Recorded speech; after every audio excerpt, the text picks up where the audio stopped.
but this time with added Beach Boys harmonies. I'm definitely getting good vibrations from this. Where the guitar, sorry.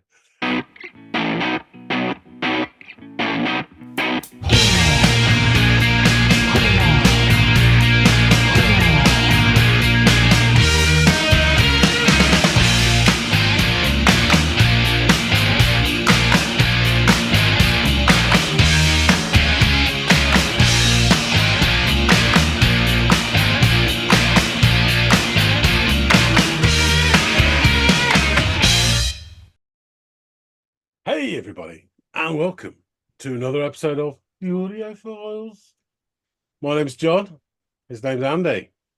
Now, let me tell you, I used to drink.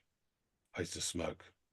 I used to smoke, drink, and dance the hoochie coo. I used to smoke and drink, and dance the hoochie coo. Oh, yeah. And now I'm standing on this corner praying for me and you. Ah, ha, ha. More on that later, perhaps. But first, we have a song to listen to. Hallelujah. Andy, what have you got tucked in the back of your tambourine? Hold on, let me check my tambourine. I have a band. I'm wondering. I'm curious. Have you heard of the new Pornographers? Yes, I have.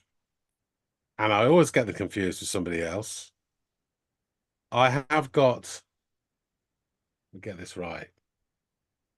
I want to say they're Canadian. What's that all about? I think, is Sorry. it Twin Cinema? Is it Twin Yeah. Cinema? It is them I'm thinking of. Yeah, I've got that album electronically, digitally. Yeah, it's all right. It's not, didn't blow my socks off, but it was all right. Title track especially is really good. Okay. Yes, and Nico Case as well. All right. Yes. Well, I'm going to give you something off their first album. Ironically, it's Oh. also a title track. And it is a song called Mass Romantic off of an album called Mass Romantic.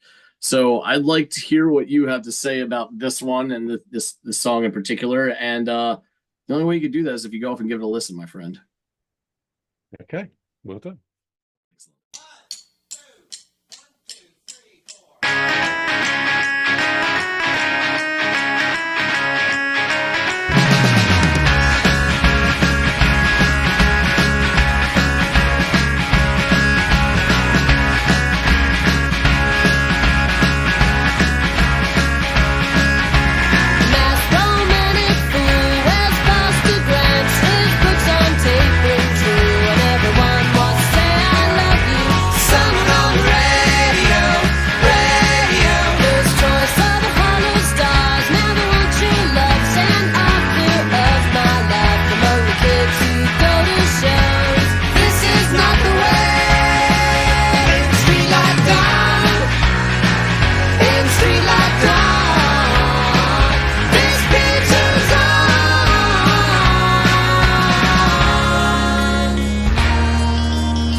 Okay, good start. That guitar riff at the start, it sounded to me like a speeded up version of Passenger, Iggy Pop. Anyway, yeah, so really good start with the guitars and that sort of slightly wonky keyboard line that's kind of like a mid-period fall almost. Yeah. Anyway, Nico Case starts singing, and her voice, it sounds different from what I remember. I don't know how old this is, but it sounds really youthful, almost girlish, particularly compared to like the solo stuff I've heard. I guess it's more of a belter than our other stuff, but yeah, that's really interesting. And it's got this sort of, I hate the phrase, but it's definitely indie pop, but almost what they call that power pop, which is a horrible phrase, to it. And you get added oomphness into it. So at the end of a couple of lines, you get the backing vocals coming in to lift up that. And then in the chorus as well, you could almost see the way it's progressing. And these sort of songs have that quality where you listen to them, you think, oh, I've heard this before. And you haven't heard it before. that kind of taps into something that's like a vein of familiarity. Certain songs and where they go is just, yeah. And because of that, you kind of warm to it straight away. I'm just going to pull it back a little bit to that chorusy bit because they were just going mid flow. This is not the way. Street life gone. In street life gone. This picture's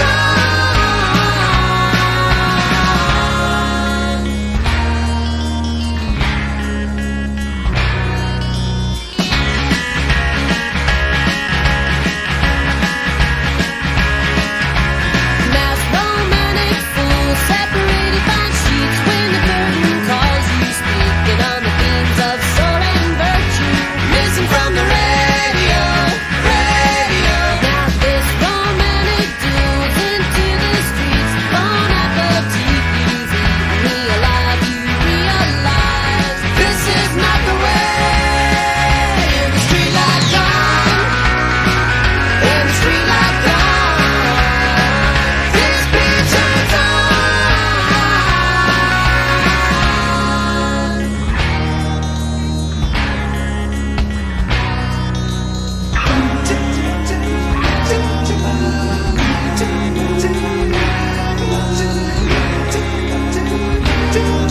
Beach Boys.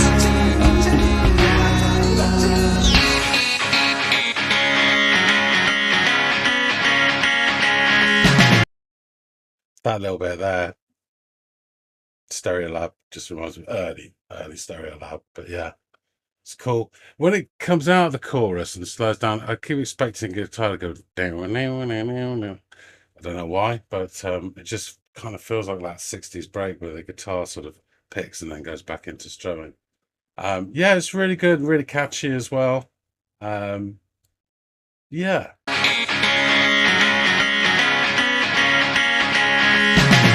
mass romantic fools separated by sheets when the curtain calls you, speaking on the themes of soul and virtue. Listen from the radio, radio. Now this romantic duel's into the streets. Bon appetit, you've eaten me alive. You realize this is not the way. In the street life gone. In the street life gone. This picture's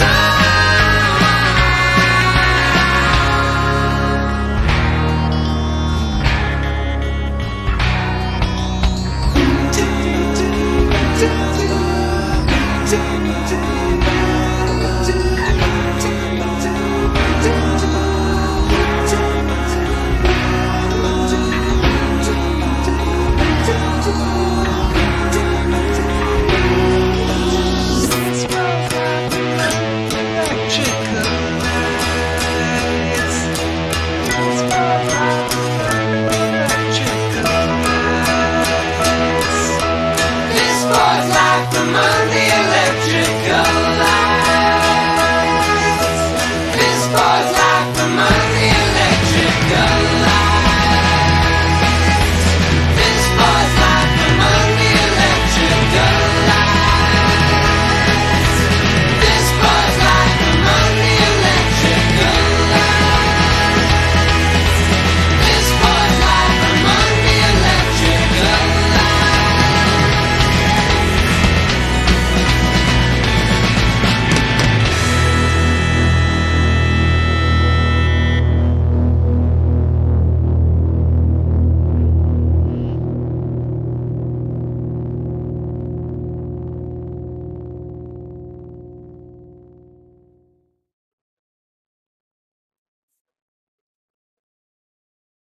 I'll be that. Yeah, really interesting the way it sort of went into a completely different sort of sound towards the end. A bit more sort of Beachy Boys type stuff. There was some weird electronica, almost sounding like sort of fluty stuff that are going on. And then male voice comes in, and you've almost got this sort of glam rock refrain. And then with the rest of the vocals sounding again really youthful, almost like children singing. Yeah. And then I think they missed a bit of a trick there. There's a strange ending that was. It's like a slow death. Whereas I think with this sort of punchy, hooky song, it should have bang finished. Just my opinion. But yeah, really catchy. Um, instant, immediate.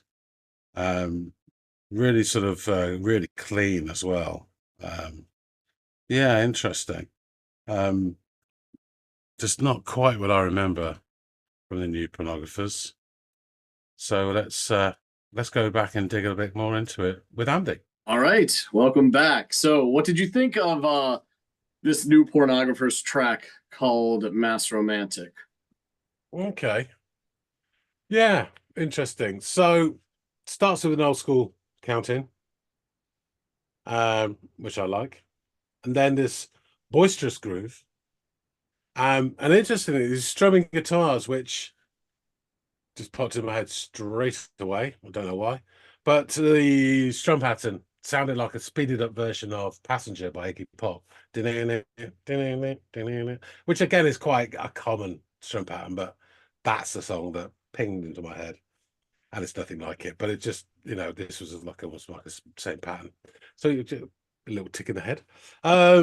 There was a vigorous beat and sort of keyboard line that kind of reminded me of sort of mid-late period or late mid period of the Fall. We got a lot of something, in it as well. So it's quite interesting. Nico Case starts the vocals.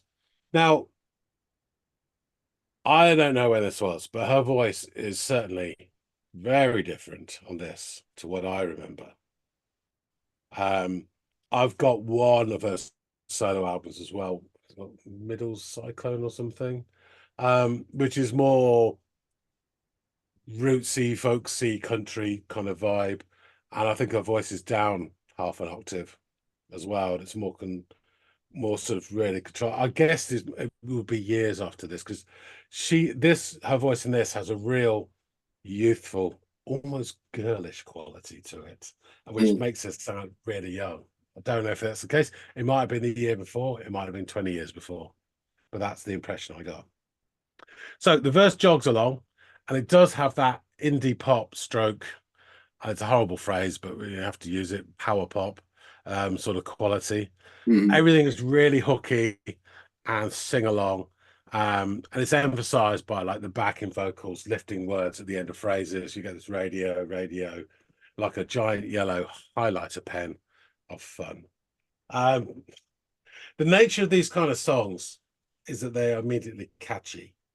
And they play that trick, a mental trick, where you're convinced you've heard the melody before, even though you haven't.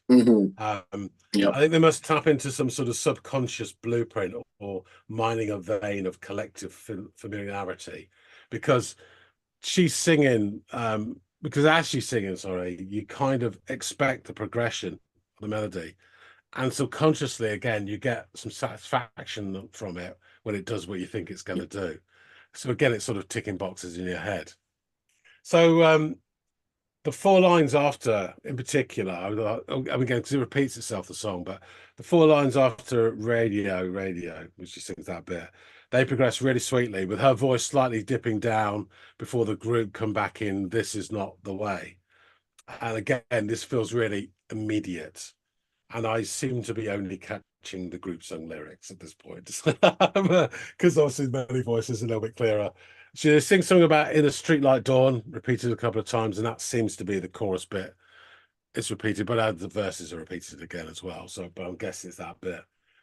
At the end of that, when she sings that, you get like a nice big chord, and then I expected like a 1960s guitar arpeggio, at the end. It just was what happened. That's the only bit I got in that where it didn't do what I kind of not expected, but kind of anticipated.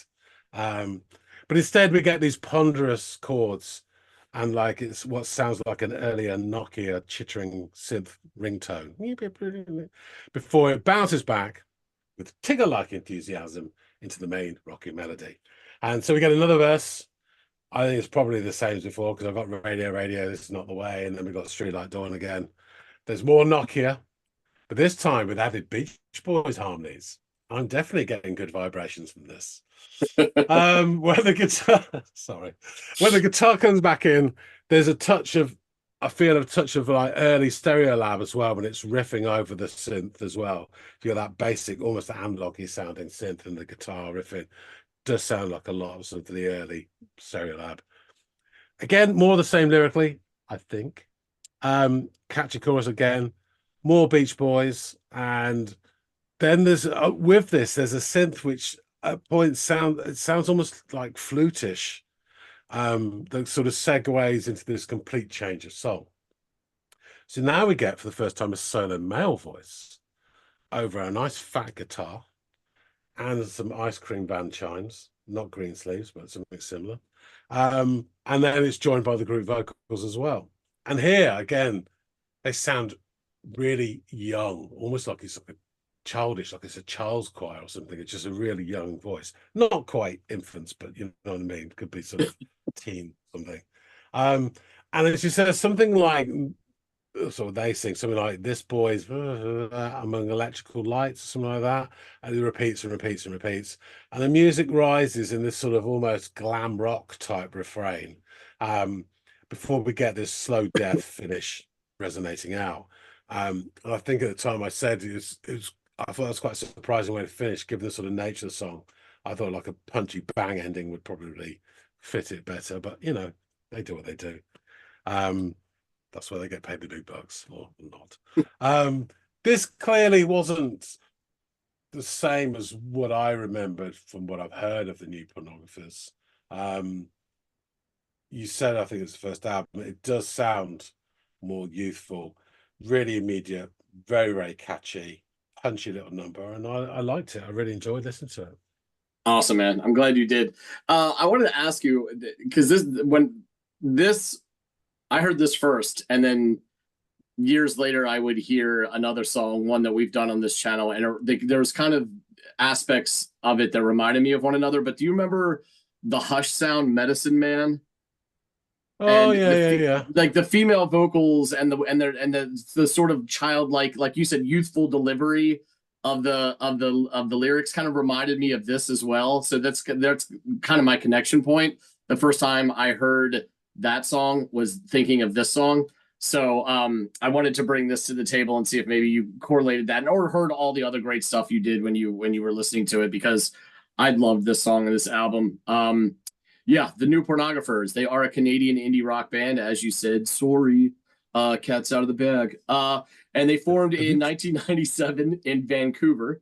They were presented as a musical collective and supergroup of singer-songwriters and musicians from multiple projects. The band has released 9 studio albums to date.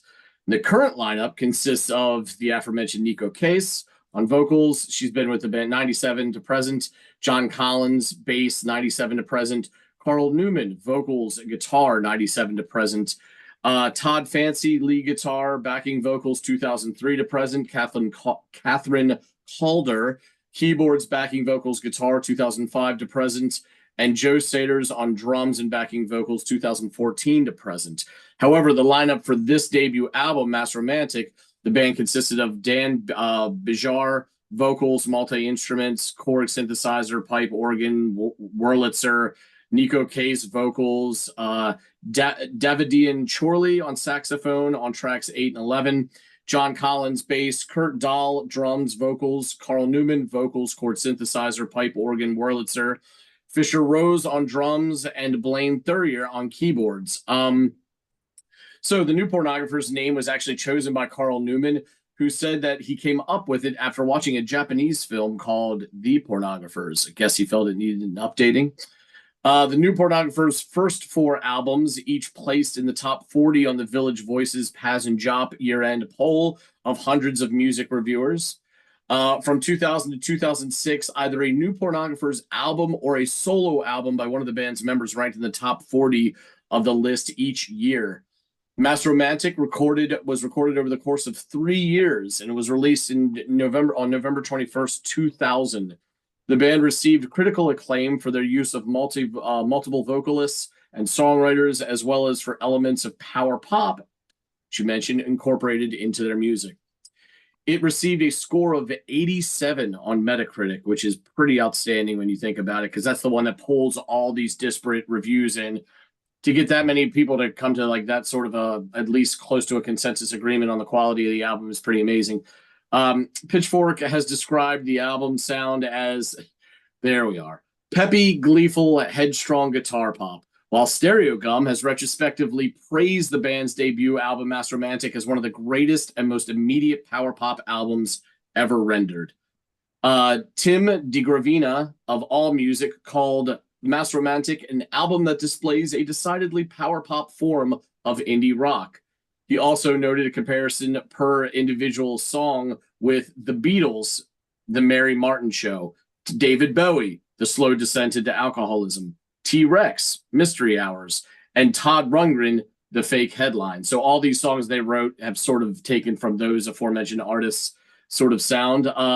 DiGravina also described Mass Romantic as an album that reveals its charms through repeat listens and makes the listener wonder how the band can master so many different musical styles via so many vocalists while still maintaining a fiercely cohesive sound, which is true. I mean, it's always impressive when there's so many cooks in the kitchen, and different people are taking different roles in each song, and the end product of all those songs as a collective album sounds pretty cohesive. It's like, it's impressive.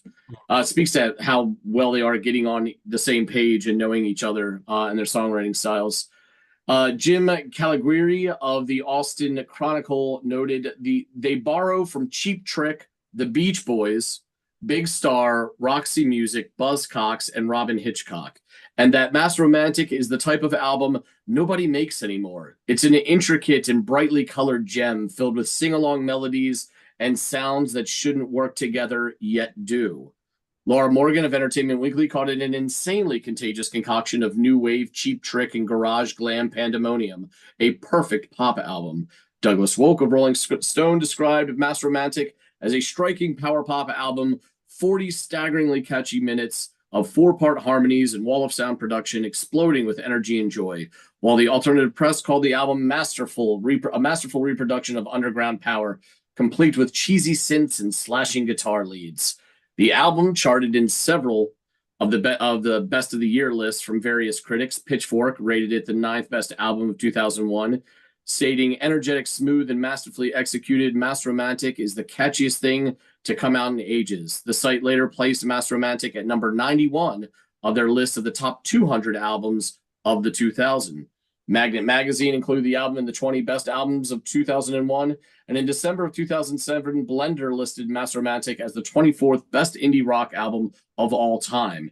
It is the second highest Canadian album on the list behind Arcade Fire's Funeral, which was selected as the 6th best, which I know you're not a big fan of, but there are a lot of people who are. Let's get into these lyrics. Mass Romantic fool wears Foster Grants. His books on tape ring true. Like everyone wants to say, I love you to someone on the radio. His choice of the hollowed stars, now the one true loves, the author of My Life Among the Kids Who Go to Shows, this is not the way. In the streetlight dawn, this street turns on. Mass Romantic fool separated by sheets. When the curtain calls you speaking on the themes of stolen virtue, missing from the radio. Now this romantic duels into the street. Bon appetit, you've eaten me alive, you realize, this is not the way. In the streetlight dawn, the beat turns on. Mass Romantic fool separated by sheets. When the curtain calls you speaking on the themes of stolen virtue, missing from the radio. Now this romantic duels into the streets. Bon appetit, you've eaten me alive, you realize, this is not the way. In the streetlight dawn, the beat turns on. And then it repeats this during the outro. The boy's life among the electrical lights, so on, and so on. And Carl Newman, the guitarist and vocalist for the band, would say of the song in an interview with Exclaim magazine, it's got that shuffle beat, that ka-chunka guitar, which is now my favorite way to describe that sound of guitar. The weird little synth lines, the run-on sentence melodies. Coming out of the gate, first song, first album, it felt like a declaration of intent. And it was exactly that. Only now, over 20 years later, do I realize we had something kind of special there. So yeah, that is the tune. That is the first track off the first album by the new Pornographers, who at this point, 25 years later-ish, are still going strong and have 9 albums out. But this was the public's first glance into them, or I should say the masses' first glance into them. And I thought it was a great first track on a great first album, so I'm glad you gave it a listen, man. Clearly fucking nonsense lyrics as well. Yes, or some meaning too deep for me to find out, and I couldn't find any explanation on the internet. So anyone out there who might be more familiar with them or a bigger fan than me, and obviously John, please drop the that information in the comments field below. We'd love to learn a little bit more about this. Also, feel free to drop anything else down in the comments field, other suggestions for songs by them or other artists, what this may have reminded you of. There's obviously a litany of different acts that critics have claimed they've sort of borrowed sounds from or been inspired by. So I'd love to hear if any of that rang out to y'all while you were listening to it. John was pretty keen to the Beach Boys and sort of some genres that you picked up on, like power pop and sort of that glam style. So yeah, please, the comment field is there for you. Please use it. We love interacting with you guys and seeing y'all interact with one another. Also, while we have your attention, please, maybe, just maybe, like, share, and subscribe. Any one of those things would be great. We're trying to grow the channel and can't do that without you. And hopefully, John and I will see all y'all in growing numbers on the next installment of the Audiophiles. See you later, guys.